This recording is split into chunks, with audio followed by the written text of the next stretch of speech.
What's going on, guys? I've been getting a lot of questions in my messenger about the Canam Defender on 50s. Just a little brief explanation of it. I'm about 6'3", and my head is about where the hood is on this thing.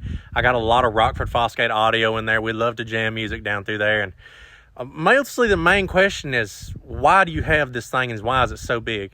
So we like to ride as a hobby, riverbeds, bayous, swamps, things like that.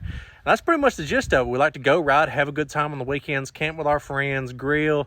It's a fun time, but how we run these things has been another big question. I didn't know that people didn't understand that there's a lot of products out there that you can put on these things to make them monsterly massive. Let me give you a breakdown on what I got on mine so I can get from point A to point B on these big old tires. First things first, obviously suspension. I have the 8-inch suspension from Highlifter paired with their 8-inch dual either portals.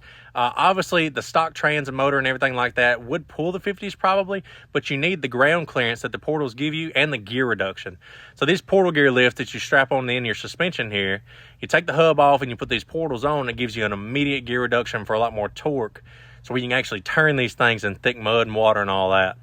I do have the Highlifter link bar set up to the frame there. You can see right here.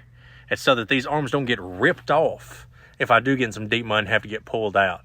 Let me ease around in the back and I'll show you how it all holds together back there. So like I said, I do got a lot of Highlifter stuff on the bike. They're 2 hours from me. It's super convenient. They're right down the road. I can get stuff pretty fast, if not overnight. I have frame stiffener kits all over this thing. I have link bars set up on the rear as well. I mean, you move your shock placement mounts up here, gives you a better suspension ride. But this right here, the frame stiffeners, frames are not as strong as you think they are on side-by-sides. They're actually very thin, and they get bent and break easily. Instead of going out there and welding these things up every 30 minutes, we just go ahead and throw the frame stiffeners on before we start. That way we got something to weld back together when it does break, because it's inevitable. You're out here on 50-inch tires. I mean, look at these things. It's my hand. They're massive. You're going to bend your frame. You're going to crack your frame. It's just one of them things that happens when you're doing this kind of stuff. But these right here, they help out a lot.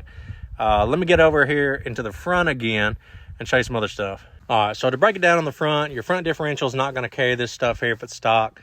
I have what's called a lock and front differential, a Halo 30. I can hit a switch on the dash and it locks it in. There it is right there. But then also I have a TCP Billet Steering rack. I mean, my tie rods are obviously way bigger than a stock one because, you know, you don't want to get out there in the woods, go to make a hard left turn, hit a tree root, and blow your steering box out. Then you're stuck on the side of the road. You got to get towed back to camp. It's a nightmare. You run these big things, you might as well spend the money and upgrade your steering components. It is a lot of work, you know. You're working on this thing every single weekend, every single waking moment that you got free. But it's a hobby that I love, and I love getting out there and riding with people, and it's great. If there's any more questions y'all want to ask me, please do so. I'll answer as many as I can. But that's what I like doing for fun. It's pretty much my only hobby. Quick question answering round two. The doors, they're metal, yes. From Dragonfire, obviously. Good stuff, super easy to put on. I took the pins out of mine so it goes farther back because I don't like to hit it when I'm drunk. I get in and out so damn much.